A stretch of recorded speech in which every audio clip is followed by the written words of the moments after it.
Hello and welcome back to Equity TechCrunch's flagship podcast about the business of startups.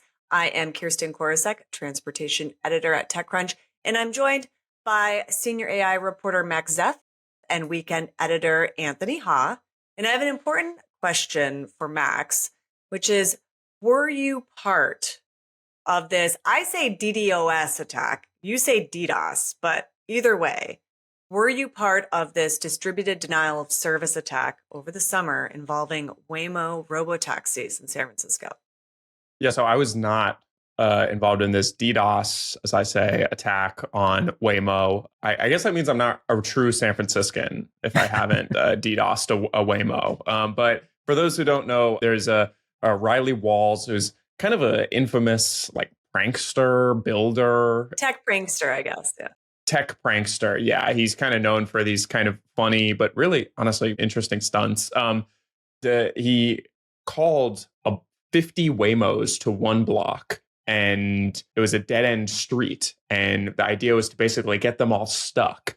And then he says that this happened over the summer and that people could not call Waymos to that area for basically like the next day. So yeah, I guess technically he did DDoS a bunch of Waymos. Yeah, it's funny to hear about a DDoS attack. Again, I've never said this out loud before. It sounds weird in my mouth, but a DDoS attack kind of like manifesting in the real world as opposed to just like a website going down. And it also feels like a reminder that, like, I mean, when we talk about, or at least when I've seen it written about, it sounds like this incredibly sophisticated thing. But basically, you're just using a thing a bunch of times to make it harder for other people to use it. It's not like this incredible hacking, feat, at least as I understand it. It's just like, hey, I just ordered a bunch of Waymos. Yeah, it very much feels like back in, let's say, the 80s or 90s, where, the prank was ordering 50 pizzas from Domino's that were, delivered to your principal or something ridiculous like that. I do think that we're going to see more of this type of thing. And to be clear, it happened over the summer, but he's just talking about it now. I'm not sure why he waited this long, maybe because like statute of limitations or something. But I do think that we're going to see this a lot more for a while, for like several years, while every time probably Robotaxi goes into new markets. What is going to be interesting to me is to see which markets people are more friendly to Robotaxis and which ones are going to have more of a combative relationship. Kirsten, we're going to have one of the leaders of Waymo, the CEO at TechCrunch Disrupt. Are you going to ask about this? This is like one of the most pressing questions for Waymos, how they're dealing with DDoS attacks. Yeah.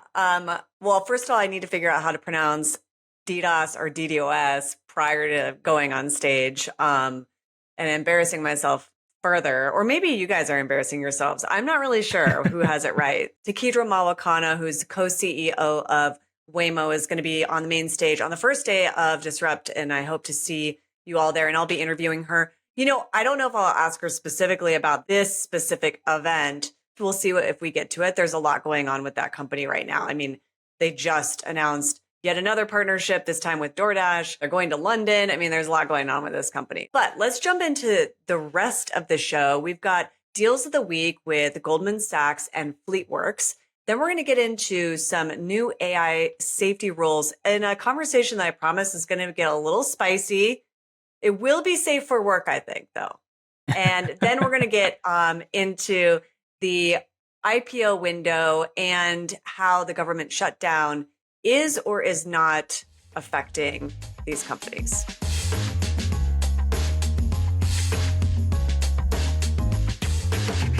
Great. Well, I can get us started with the first deal about industry ventures. It's interesting because all of us write about VC deals at some point, and industry ventures is not a name that I've seen too often, but it's actually being acquired by Goldman Sachs for a deal that could be worth up to $965 million. So part of what industry ventures is not like a competitor, I think, or at least not a direct competitor, like the big VC firms like Sequoia or Andreessen Horowitz in terms of making big bets on early stage startups. Instead, it's focused more on the secondary side of things. So this is an indicator of interest in, secondary sales, secondary liquidity, and maybe an indication that a lot of the interest, the opportunity as far as, getting money out of successful startups is not necessarily going to be an IPO right away or a big acquisition, although certainly at least the acquisitions are happening to some extent, and instead may come from,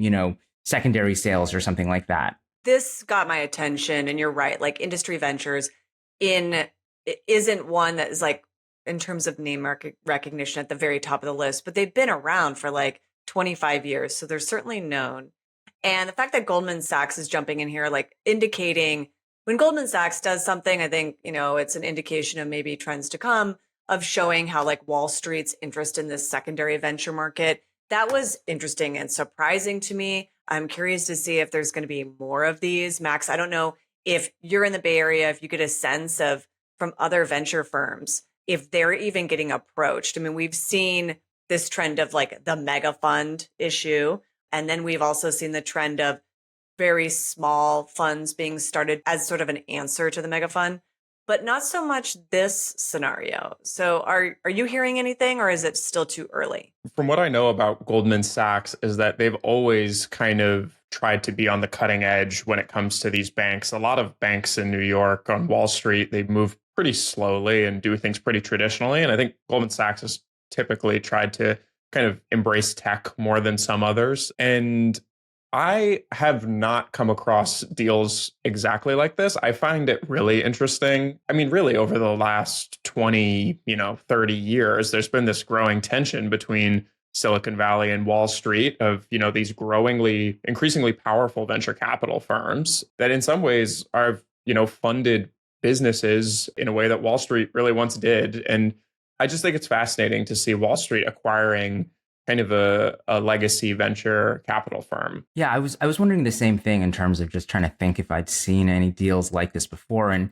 I think part of the challenge is because I don't think that I have is it's hard to imagine exactly what it's going to look like after the acquisition. I mean, Goldman Sachs has said that they're going to keep the entire industry ventures team on board, but we'll see to what extent industry ventures remains a firm, and a brand itself versus, okay, this is now Goldman now has a big secondary arm with sort of industry ventures as the nucleus. But yeah, in some ways, it seems like something that would make a lot of sense in that what I was really struck by, even going to, working for a couple of years at an early stage venture firm where it feels very removed from Wall Street in some ways, is that it is still fundamentally the same business. As much as like I think VC firms sometimes like to kind of pitch themselves as if they're tech startups themselves, like fundamentally they are financial institutions.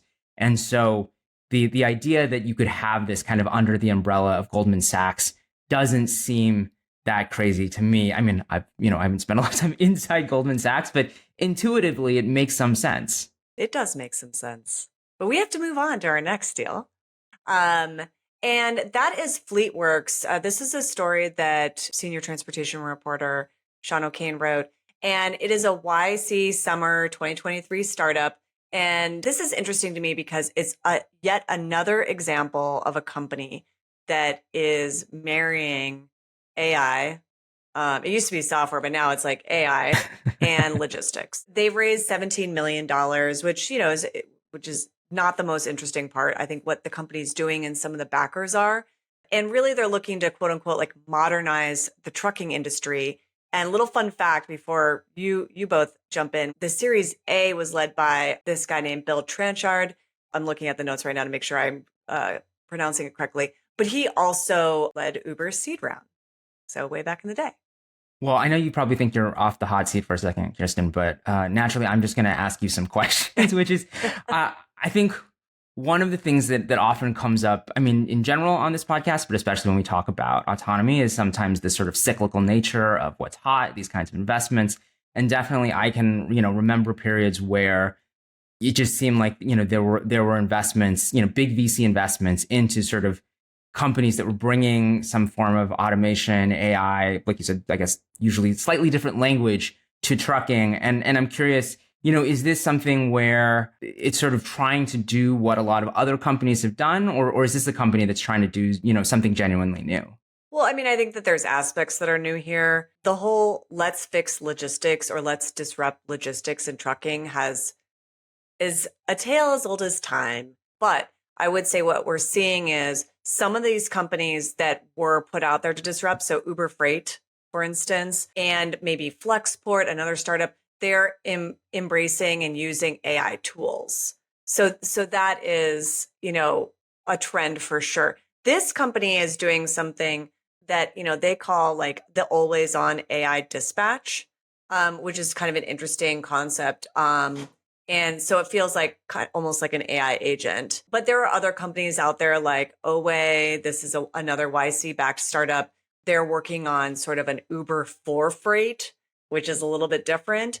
We're seeing more and more of these pop up, and all of them are using, certainly in their taglines, AI. They say that, they're not just relying on like one big AI model to do everything. Like they're using a lot of small AI models that are very like assigned to these like disciplined, like small tasks, which from what I've heard from people like the Databricks CEO, people who are actually kind of helping companies use AI in the real world, like that is what's working today. Like this one big AI model that can do everything is just not where we're at. And I find it really fascinating. It's like much more similar to just how traditional software works. And then, yeah, there might be like a generative AI model that can translate it all into natural language, which kind of sounds like that's more what's going on here. You mentioned Databricks is saying that like this is what's working, but are you seeing evidence of that because there does seem to be so much focus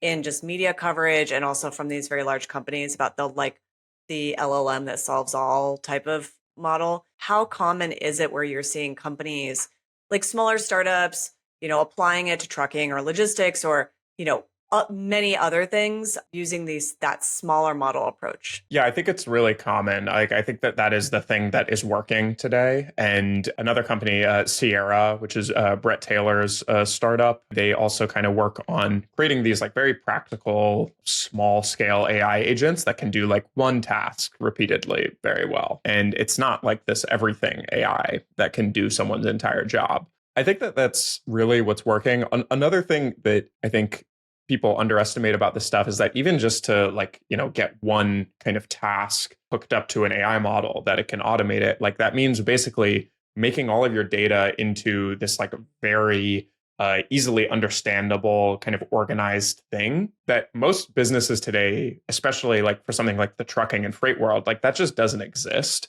databases like that. So it's really kind of a big task that involves a lot more than just plugging in ChatGPT. You used an interesting phrase, which is an AI that does everything. And that is the perfect segue to our next topic, which is, should AI do everything? OpenAI thinks so. And specifically, they are going to open up or kind of take the guardrails off for adult users to be able to use it they use the term erotica, which, okay, but it's to have sex chats with an AI is basically what's happening here. I have very specific opinions about this, but Max, first, set the scene for us, please. I think what you said is exactly right.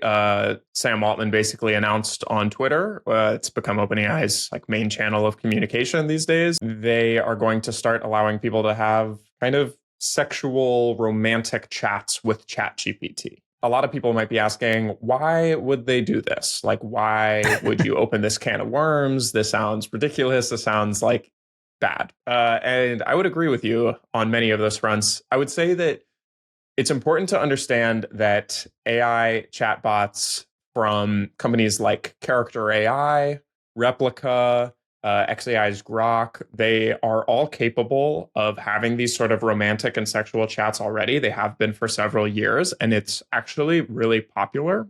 These platforms like Character AI have tens of millions of users, and they have for a while. Even back in 2023, when chatbots were not very good, they said that users were spending 2 hours a day talking to their chatbots, and a lot of them were these romantic sexual chats. So you have to understand that OpenAI is a growing company that is trying to get to 1 billion weekly active users. They're at 800 million now. I think that this is a really strong way for them to grow their user base. I'm not sure it's a strong method broadly. I think there's a lot of holes in this, and there's a lot of potential dangers here. But I think OpenAI is saying we're going to treat users like adults, in Sam Altman's words. Right. And I think it's worth emphasizing that I think what he's sort of also connecting this to is OpenAI doing just sort of more age verification in general. And so basically saying, hey, if we can actually verify that users are adults, then, we should, then we can treat them like adults, essentially. And like you said, it's not just about OpenAI. It's just about, this kind of, in general, this trend of people engaging with chatbots as if they were real people and real human connections and real romantic and sexual connections. That seems like a really bad thing. I don't know that OpenAI alone can solve that, but having another company kind of opening the door to that does not strike me as a great thing. Do they charge consumers or users for this specific use case, or is it only accessible through like a premium model? Like, are they making money off of this? Yeah, so some people are like definitely Replica and Character AI, like they have like higher tiers. Like certainly if you're going to be chatting for one of these with like doing romantic sexual conversations for 2 hours a day, like you need to pay for that. But I think that for OpenAI, I mean, it's interesting because they have 800 million users. I think only something like 5% of that, something like less than 50 million are paid users. So, it's like hundreds of millions of people who will use this for free and be able to access this. I will say that, there is a real concern to me around this, around vulnerable users who are struggling with mental health issues. There's a lot of people who get addicted to these chatbots. As you can see, like chatting to a chatbot for more than 2 hours a day is probably not healthy, in the same way that like scrolling social media for 2 hours a day is not really healthy. And I think that there's a real fear here among kind of mental health experts and lawmakers that I've talked to that this kind of thing is really a way to hook users further. This is a way for companies to keep users hooked on their chatbots, keep talking for longer. And that is a real concern today. And I don't think that it's something we quite understand the magnitude of this problem because ChatGPT is only 2 or 3 years old. But I think in the next decade, you think about the kids that are growing up with this stuff. That's something that I think this is increasingly going to be a point of contention for OpenAI. It's digital crack. Give it away for free. You open up the use cases and then you start, adding tiers and charging. Maybe that'll be the title of the episode. I guess our listeners will already know one way or another. But that also brought up, one of the striking things about how Sam Altman presented this announcement, which was that, hey, we've, really had guardrails around ChatGPT so far. And now that we're doing this sort of age verification, we can kind of take the guardrails off. And that was very surprising to me because I do not think of ChatGPT as a product that, is very restrictive. And you hear all these stories about, again, people kind of spiraling after using ChatGPT, people kind of, like having sort of delusions that are then fed by their interactions with it. And I know OpenAI obviously talks about some of the safeguards it has, but I mean, first of all, Max, I'm definitely curious just your sense of kind of where it falls on that spectrum, because it definitely sounds like there are some models and chatbots that are more permissive. But to me, it also just kind of feeds this frustration that there hasn't been more kind of widespread, large-scale study of this. I mean, it's all very new. So, I mean, I imagine these studies are happening and maybe they'll be published and peer-reviewed in the next few years. But it feels like right now, all we're going off are these sort of individual anecdotal things, and they sound really bad. Then the company says, well, you're sort of cherry-picking these very narrow examples. Like you're going to find that with any technology. And maybe that's true, but it's still, I'm like, I would like to see some like more data around this. I think that OpenAI is one of the better actors in this space in terms of safeguards, but ChatGPT is just the largest product. So, even if these problems only show up with 1% to 2% of users, I mean, it's like millions of people that we're talking about that are experiencing this. I mean, I asked OpenAI if they're still seeing problems with GPT-5, their newest model, with regard to people getting addicted to it, people following down these delusional spirals. And they basically said, we're still looking into it. Like it's too new. We're still researching it. And at the same time, Sam Altman is kind of declaring victory over this problem, like an early victory, and saying we've addressed it. And, I think that there's just a lack of evidence for that claim right now. This is another good segue because against that backdrop, we're seeing, companies like Anthropic get called out for trying to take a little bit more responsibility, supporting regulations that that create some safety net. And it feels very much like right now in the industry, it's not cool to be cautious at all. And that Anthropic's getting specifically called out by, David Sachs, for instance, on X about, this is the company that's going to ruin it for the industry, which is a really interesting point or opinion, because that runs counter what I would think, which is that when you move fast and break things and then you get sued because your teen, because a family in this case is real, is like suing because their teenager committed suicide after thousands of pages of conversations with an AI chatbot. That's pretty damning. Granted, its lawsuit just was filed, but that type of reaction or activity you would think would be what would upend the industry, not being responsible. But that's right now the prevailing view, or at least a vocal view. Yeah, a lot of VCs got very upset on social media this week because of AI safety groups like Anthropic and not AI safety nonprofits like ENCODE and the Future of Life Institute. Basically said that these are maligned actors. They don't really want what's best for the country. They have some ulterior motives. Meanwhile, these are the groups that are advocating for basically some of the nation's only regulations on AI models without like the things that they've been advocating for, like these AI laws in California. There would be basically no rules limiting the AI industry. And I think there's a lot of technologists who think that should be the case, think it's too early to start regulating AI, and think, we're going to crush a lot of startups if we start putting laws in place. But I think there's a whole other side of this where we've just, seen how technology that goes unregulated can really cause some problems for society. And I think it's important to note that, this debate also happens in a broader political context. Somebody like David Sachs, right, is,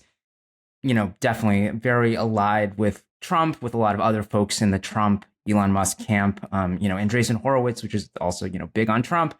They're another group that's, I think, been kind of saying the same thing, which is essentially, I think they've really tried to shift the debate around regulation in AI, where, a year or two ago, it seemed like certainly there was a strong anti-regulatory camp, but like companies like OpenAI and Anthropic were kind of saying, no, there should be regulation. It should be nationwide, so it's predictable. And, the subtext is like, and we'd like to have some say in shaping it so that it's maybe advantageous to our companies. But that didn't seem like a particularly controversial position. And it seems like, again, these sort of more libertarian conservative folks in the VC world have really kind of tried to stake out a new position and made it kind of the new mainstream that, hey, any regulation is bad for AI and it's bad for America because it's bad for AI. Yeah, before we run out of time, because we're getting real close, I do want to squeeze in one more topic, and this is about IPOs. So you all know why I want to squeeze this in, because I love them. But this is interesting as it relates to government shutdowns. We've had this conversation a little bit in the past about government shutdowns, like affecting startups and things like that. And what has happened is around October 9th, the SEC, federal agency, took some steps to, I guess, help companies still file for IPO in spite of the government shutdown. And basically, the SEC staff can't sign off on these registration statements. But if a company files a paperwork, it sort of automatically goes on there, and then the share price is set for, I believe, 20 days prior. So some companies are doing this. It's a very interesting tactic. On the one hand, it is allowing companies to continue to, set their share price and move forward in the path of IPO. Others have raised concerns about this, about like, does this take away oversight, for instance? But we've seen a number of companies in the last few days sort of take advantage of this. So Navin went ahead and filed just the other day. Beta Technologies, which is this electric aircraft startup, they filed their share price. So we're seeing even more of these. And I'm wondering if either of you think that this is going to be like a way to take advantage of like the IPO, or these are just like a few one-offs that are happening. I have to say I sympathize with a lot of these companies, because I actually went to a national park this weekend. I went to Yosemite, and it was also supposedly closed for the government shutdown, but I just went right in and I didn't have to pay the $35 parking fee. I feel like that's a lot kind of like these companies trying to IPO here. They don't want to pay the $35 parking fee, to the SEC.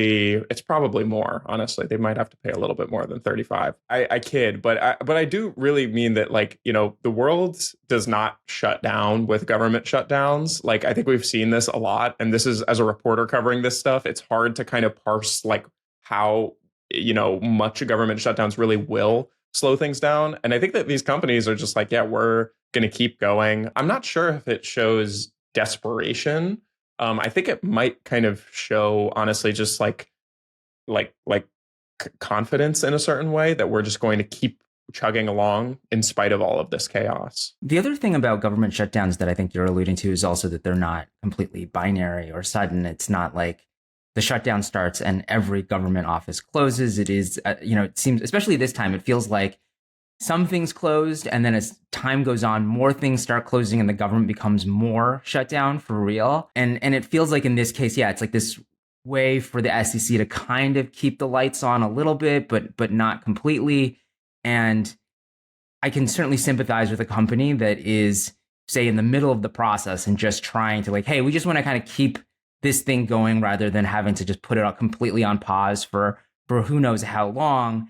And I think especially in sort of the tech and VC world, it's always super easy to make fun of like how onerous the IPO process can be. But fundamentally, I think we do want, these filings to have some degree of oversight, this process to have some degree of oversight, some feeling that you can actually trust the numbers that are being put out by the company. And so one or two filings going up kind of automatically does not necessarily ring a lot of alarm bells for me. But the idea that you could, have a significant part of this IPO process kind of continue while there's essentially no regulatory oversight, again, to use a phrase I said earlier, it seems bad.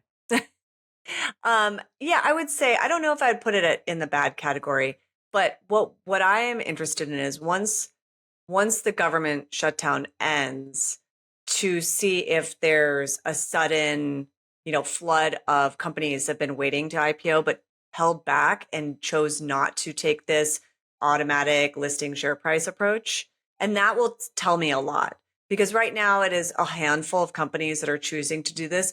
Meanwhile, there are companies that are basically holding tight. Strava is one, saying it's eyeing an IPO. Nscale, that's another one, eyeing an IPO. So I think a lot is going to depend on how long this persists.